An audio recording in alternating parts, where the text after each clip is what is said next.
a major problem of the National Turkey Federation, which is the trade association, is actually getting people to buy turkey at other times. In the 1950s, they say, wow, we've done too much work in reinforcing the Thanksgiving turkey bond. And now we can't get people to buy a turkey sandwich in August, because they think that that's a special thing you eat at Thanksgiving. And so they spend a great deal of time and money for 50 years trying to disassociate the turkey with Thanksgiving. And of course, the thing that they come up with is that it's a lean meat with high protein, right? And it really takes off in the 1970s and 80s as Americans get really health conscious.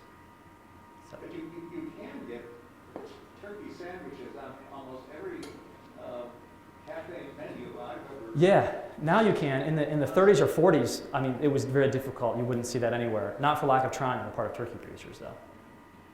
So clearly, I was very glad you asked that question. Yes?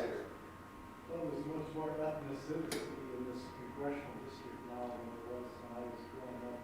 And I'm wondering what influence these different ethnic groups that have recently come into the country in greater numbers, especially Hispanics. What's their relationship with the church?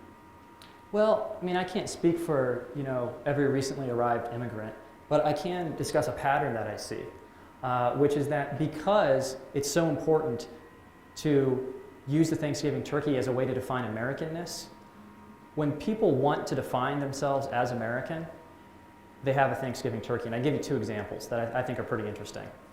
One of the most fascinating sources I found in my research on turkeys is actually a 1920s manual of conduct written by an African American for other African Americans moving to Washington, D.C. from the rest of the South.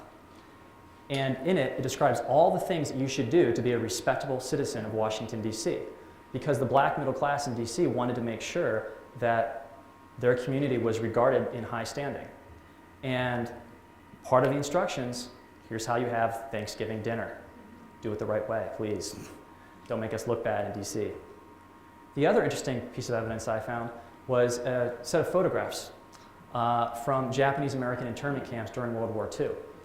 And of course, Japanese Americans who were interned during World War II, I won't go into that whole story for you, found it greatly important to tell the rest of the country that, hey, look, remember, we're American citizens.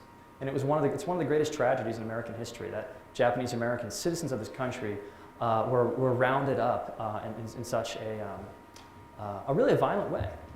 And they realized that one of the important tactics that they had was to show the rest of the nation, to get public opinion on their side, that they were American.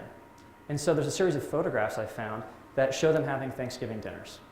And that was important for them in that situation. So the way to answer your question, I can't answer it with more recent examples, but over time it's been critical for people who need to be shown as Americans, of a certain class in particular, to have a Thanksgiving turkey.